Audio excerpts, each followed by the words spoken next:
बेजिती झाले तर त्या भांगाराचे अलंकार त्याचं मज एकाचा विस्तार होते हे जग. याचा अर्थ अधिष्ठानाच्या एका अंशावर अथवा किंबवते तेन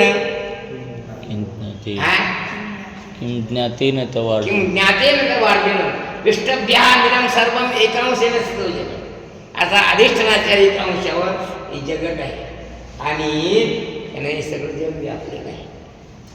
विष्टभ्यामिदं ते सुद्धा मध्ये एकाचा विस्तार होते जग. एकाचा विस्तार ते जग का बिजी झाले सर्व भांगाराचे अलंकार.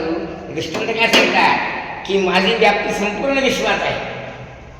काय म्हणजे अध्यस्थ पदार्थामध्ये अधिष्ठानाचा एक अंश असतो हा एक सिद्धांत आहे. तोही सुद्धा या ठिकाणी सांगितला. असा सळोबा किती रूपाने पसरला. किल्लाच्या अंगात कोण होतं? सळोबा. गैजेच्या अंगात कोण आहे? सळोबा. राजेच्या अंगात कोण आहे? सळोबा. आणि गौरीच्या अंगात कोण आहे? सळोबा. तैसा मज एकाचा विस्तार होते हे जग. अशा प्रकारे मी सर्वत्र व्यापक आहे. कसं आहे? सर्वत्र व्यापक. कारण आदि पुरुष हा आपल्या कार्यरूपाने सर्वत्र व्यापक असतो. सगळे कार्य एखाद्यावर गोळा केले की कारणाचं रूप शिल्लक राहते. कसं राहते? तसं बीजती झाली तर बीजत वृक्षरूपाने शाखा उपशाखा फळा फुलाच्या रूपाने परिणाम पावते किंवा अधिष्ठानावर अध्यस्त असणारे पदार्थ हे अधिष्ठानाच्या सत्तेने सत्तावन्न असतात. अर्थात अधिष्ठानाचा एक अंश त्यामध्ये व्यापक असतो. हा सिद्धांत या ठिकाणी सांगितला. आणि कसा असतो? लोकांना दिसत नाही पण असतो. काय सांगतात? जसा जनामध्ये खेचरू असं तोची नये भूत. काय सांगतात? खेचर म्हणजे भूत काय असते पण दिसत नाही. पण पालक भूत नाही पण आहे. आणि हे जर समजत नसलं सोपा दृष्टांत सांगतात ज्ञानेश्वर महाराज. यथाकाश नित्यम वायु सर्वत्र गो महान तथा सर्वाणि भूतानि स्थानीत्युपधारय.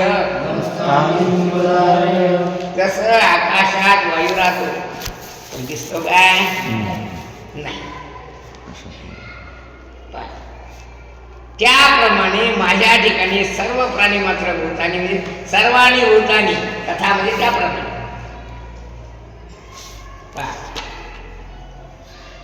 आकाशात वारा असतो पण कधी दिसतो? कधी दिसतो? माध्यमाच्या नाही असा सगळं पाहिजे. कधी दिसतो? कधी दिसतो? नुसता दिसतो नाही, वेगळा दिसे. हलवलिया वेगळा दिसतो. सहजे गगन जेवढे जैसे आकाश जेवढं आहे जसं आहे पवन ही गगनी तेवढाच असते. सांगतात पवन म्हणजे वारा. जेवढं आकाश तेवढाच वारा. कमी आहे एखाद्या कोपऱ्यात नाही असं झालं कधी. सहजे हलवलिया वेगळा दिसते. जर समजा हलवून पाहिला असं तर दिसते, नाहीतर गगन तेची तो म्हणजे आकाशात वारा असतो. म्हणजे वारा आकाशात आकाशरूप होऊन असतो. कसा असतो? वारा आकाशात आकाशरूप होऊन असतो.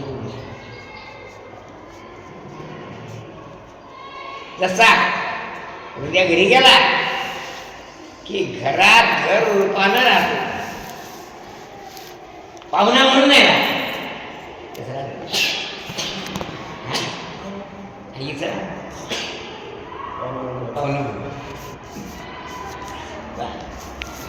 कसा आकाशात वारा आकाश होऊन राहतो.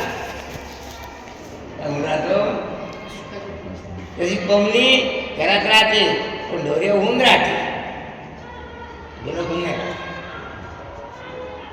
जरी वेगळी दिसे तरी सुद्धा कशी असेल, कशी असेल, गगनी त्याची तेची ते म्हणजे आकाश आणि ते एकरूप होते. तैसे भूतजात माझ्या ठाई कल्पिजे तरी आभासे. जसं हलवलिया वेगळा दिसतो. हलवलिया वेगळंच आहे, तसं कल्पना केली तर कल्पिजे आभासे काही, कल्पिजे कल्पना केली तर आभासे काही. आणि ये रवी मीची ते आहे, ते आणि मी माझ्यात काही भेद नाही आहे ना. निर्विकल्पी तरी नाही ते तर मीची ते मी आहे म्हणून नाही आणि असे काय सांगतात. म्हणून नाही म्हणजे, नाही म्हणजे लक्षात ठेवा, नाही म्हणजे नचमत सारी बोलतात. आता ज्ञानेश्वर मार्ग लिहिणं सोपं जरी असतं पण अवघड आहे. हे शहाण्या लोकांना अवघड आहे आणि मूर्ख लोक असं. कारण मीचा अर्थ कोणा समजते, कोणा समजते, कोणा समजते. हे जे हिजडे लोक बस कीर्तन आले असतात ऐकायला, त्याला काय मीचा अर्थ समजते. कारण मी म्हणजे सोपं आहे गोष्ट आहे, मी म्हणजे मी, तसं नाही. मी म्हणजे परमात्मा आहे ना. कारण गीता कोण सांगायला, भगवान. मग ते मीच अर्थ गीता सांगणारा कोण, परमात्मा. मीची कोण, मीची म्हणजे कोण, ते म्हणजे कोण, भूतजात म्हणजे असे, असे म्हणजे आहे. आणि नाही म्हणजे नचमत्सानी भूत असे. मत्सानी सर्व भूतानी म्हणजे असे, नाही म्हणजे नचमत्सानी भूतानी नाही. हे कल्पचे निसवरसी कल्पना लोपी भवसी आणि कल्पना सजी होय. पहा, हे असे आणि नसे, नाही आणि आहे. काय हे कसं आहे, कल्पना केली तर आहे आणि कल्पना नाही केली तर नसे आहे ना. कल्पना लोपे भवसे आणि कल्पनेसही होय. तेची कल्पिते मुद्दल जाई. पहा, कल्पना करण्याचं जे मुद्दल आहे ते काय आहे, अधिष्ठानाचा ज्ञान. काय अधिष्ठानाचा कल्पिते मुद्दल जाईल म्हणजे कल्पना ज्या मुद्दलावर होते ते मुद्दल म्हणजे अज्ञान जाईल. ते असे नाही एकी आहे, मग आहे नाही हे कसं राहील, पुढे राहील त्याला. असं जरा गवड्या झोपला, पवार गवड्या झोपला आणि त्याला स्वप्न पडलं की माझं लग्न झालं. स्वप्न काय पडत नाही काय. अरे नुसतं लग्न झाला शब्द काढल्यावर त्याला हसू आला, खरंच झालं तर मग काय होईल. आपण धंदेचं हसावं लागेल ते ड्रायव्हर. नसतं झालं पोरगी पाहून घे म्हणलं फक्त तरी हस काय नाही. काय गौरीचा बाप आणला तर गोळा करून दिवस संतोष द्या ना. माहिती काय रे हे पोरगे धनगराचं पावर ऐकायला एखादी म्हणजे पावर म्हणतो थांबावा.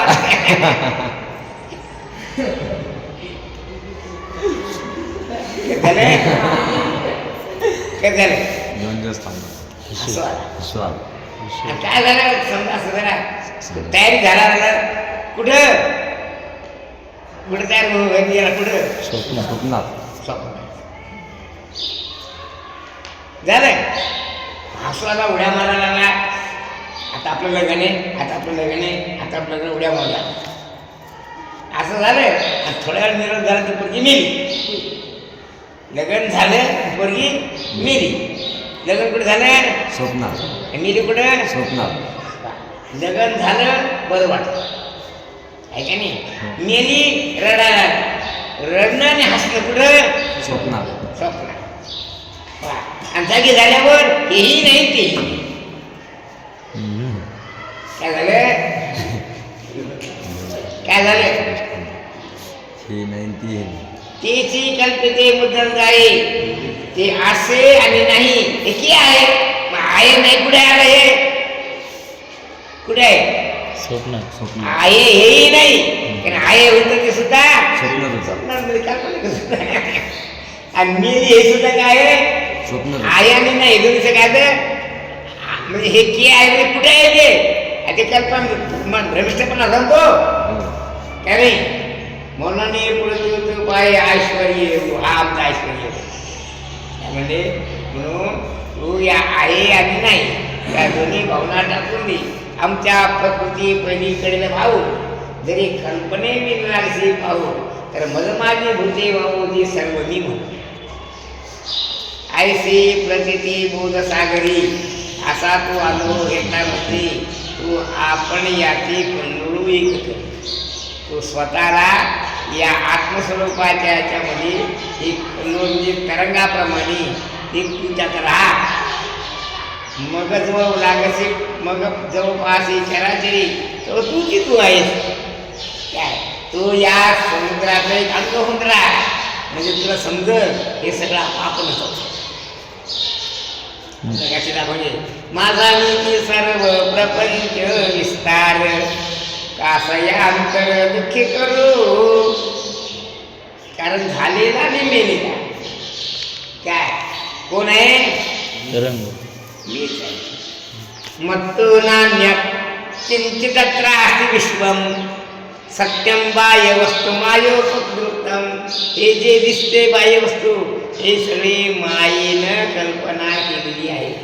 जसे गौऱ्याला स्वप्नात बायको दिसली आहे. मेली नाही. मेली आणि आहे हे दोन्ही मिथ्याचे दोन्ही मिथ्याच आहे. हा सांगतात. जनक राजाने एकदा सभा भरवली. जनक राजा छंद होता विद्वानाची सभा भरवण्याचा आणि विद्वानाचा सत्कार करण्याचा. आणि त्यानंतर या राजाचे मोठमोठे पंडित लोक बोलावले.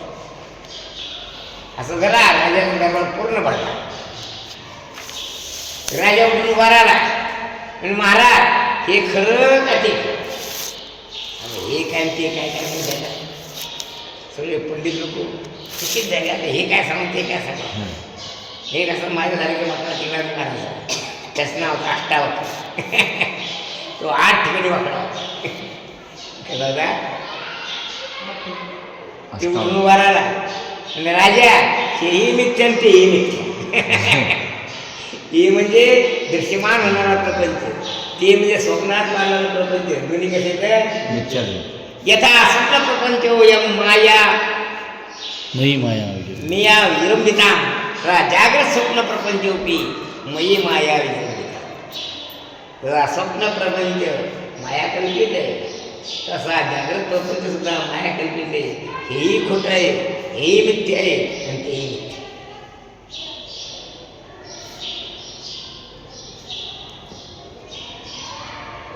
या जाणवीच्या चेव तुझा आला ना तुला समजलं का? हे चेव म्हणजे जागृत आला समजलं तर बहुत झालं ना. ज्ञानेश्वर महाराज म्हणतात या जाणवीच्या चेव झाला ना पण म्हणजे म्हणत गेली तरी आता सांगे द्वैत स्वप्न वाहू झाली की ना. आता हे जे दिसते नानाविध प्रकार दिसते हे खरं आहे काय? खरं काय आहे? मत्तो ना नक्कींचा त्रास विश्वम माझ्याशिवाय जगात कोणीच नाही. दिसते सर्व मिथ्या. हे मिथ्या नाही का? मग आता समजलं का तुला? या प्रकृतीचा भाऊ तू आला ना तू समजलं का? तू जागृत झाला ना का नाही? झोपेतच आहे हो. तुला आता यात दुसरं कोणी वाटते काय? दुसरं कोणी नाही. तू तूच तू आहेस.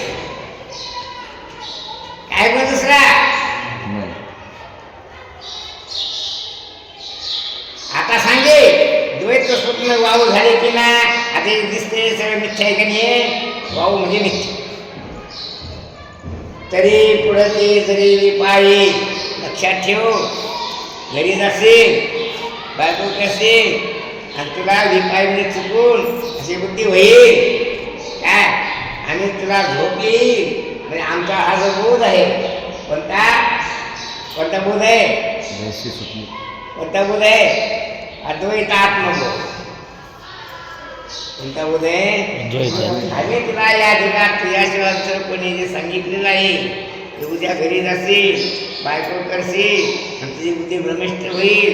बुद्धीशी कल्पनेची झोप येईल. त्यावेळी मग आपले कोण कोण होते? एक संत्या, एक मोन्या, संत्याची बायको, मोन्याची बायको, आपली एक घोड, सत्यभामा, माणूस. बस आपलीच काही माणसं. अशी बुद्धी झोप येईल बरं तुला. तरी अभेद बोधूच आहे काय. आम्ही तुला जो अभेद पुसायला अद्वैत काय सांगितला? ब्रह्मबोध सांगितला, अद्वैत आत्मबोध सांगितला काय. घरी जाशील ती बुद्धी झोप घेईल, अभेद बोधूच आहे. अगदी स्वप्नी पण येते. त्या स्वप्नाचं घुटकमा कशी तुला आश्रमाचा रस्ता दिसणार म्हणून ये निद्रेची वाटोमुळे, म्हणून या झोपेत तू जाऊ नकोस. निखिळ बोधाचे जे आपण ते घडे निवळ हा अद्वैतात्म बोधच त्यात तू एकरूप होऊन जा. ऐसे वर मध्ये आहे पुढे ते जाऊ. आता मी तुला यांची एक त्याचं रहस्य सांगतो. तरी धनुर्धरा धैर्य अधिके अवधान देवा धनंजय म्हणतात हे धैर्यवान वीर पुरुषा. आता लक्ष द्या आमच्याकडे. सर्व भूताची माया करी हरी गा. या सर्व प्राणी मात्राने भगवंताची जी माया आहे ती माणसाला चक्रात आणते.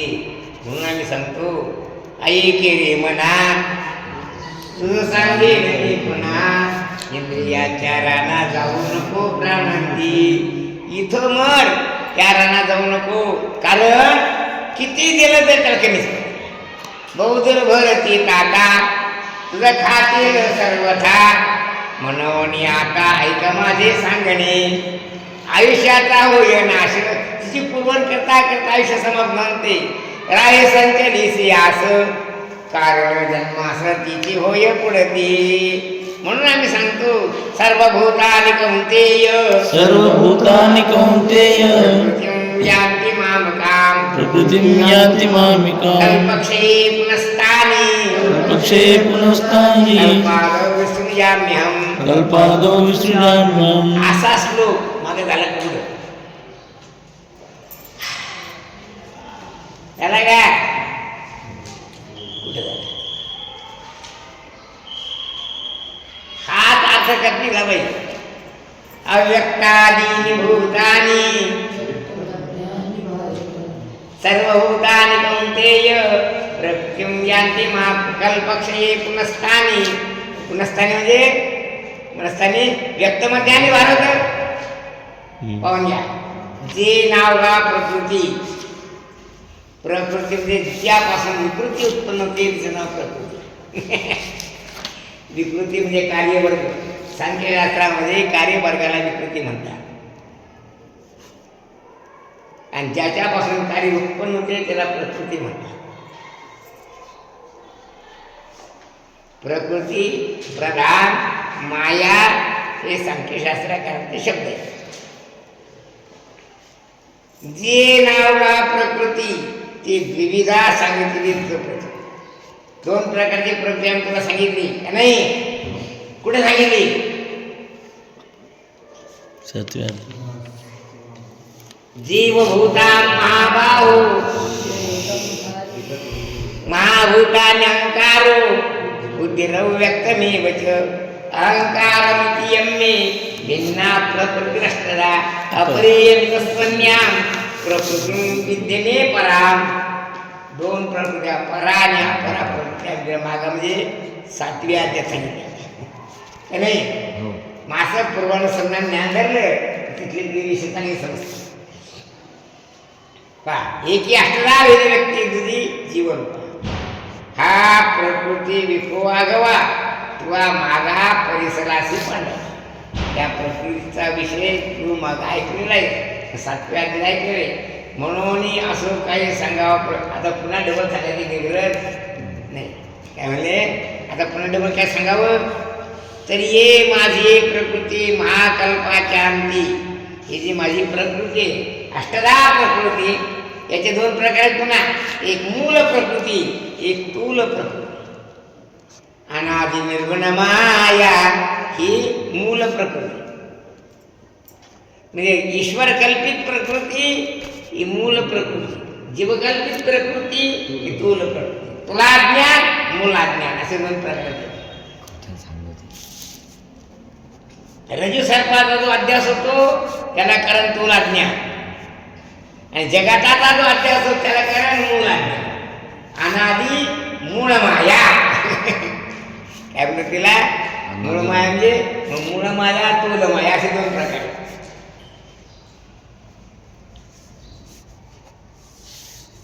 तरी ये माझी प्रकृती महाकल्पाच्या अंती सर्व होती या व्यक्ती ऐक्यास येते. तरी माझी जी प्रकृती आहे आणि प्रकृतीपासून निर्माण झाला विकृती वर्ग कार्यवर्ग कल्पाच्या अंती या सगळ्यांची आठवण होती.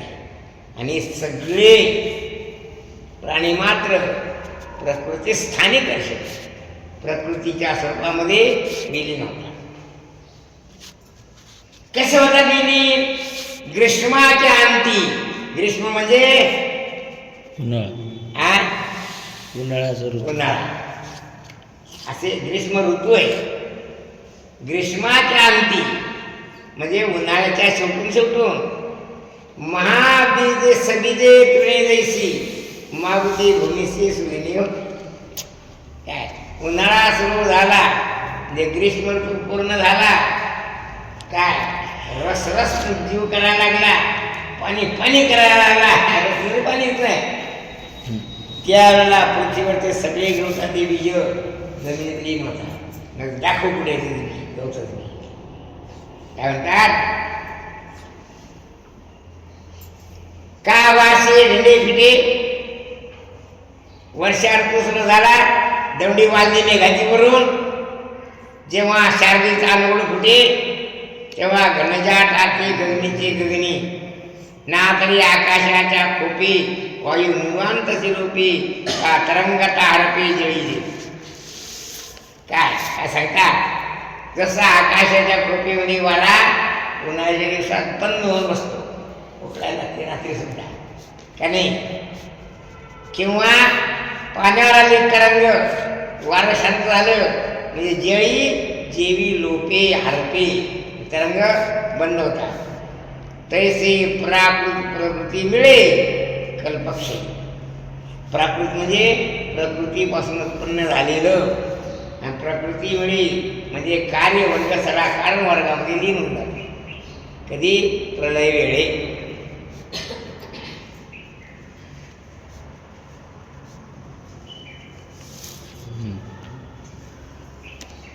अथवा जागे यावेळी स्वप्न मनीचे मनी मावळे. माणसं स्वप्न पाहतात आणि जागृत अवस्था याच्या वेळेला सगळे स्वप्न मनात मावळून जाते. तैसे प्राकृत प्रकृती मिळे कल्पक्षय. मग कल्पा पाठी पुढती.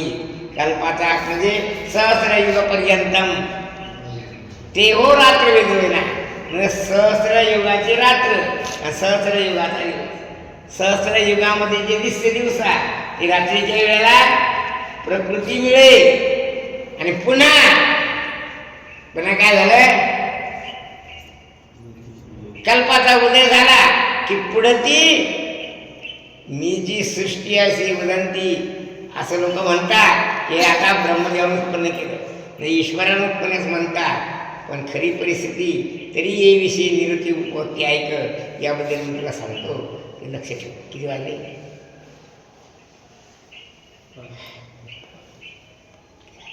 पाहुणेच्या 10 मिनिटं. पुढचा विषय मोठा झाला. श्री ज्ञानदेव तुकाराम विठ्ठल श्री ज्ञानदेव तुकाराम गोपाल कृष्ण भगवान की जय.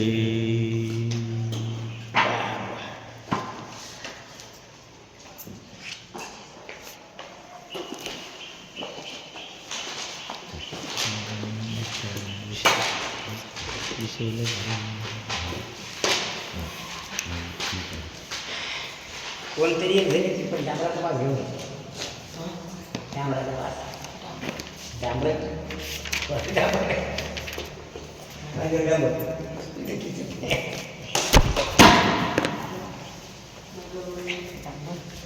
जंतुनाशक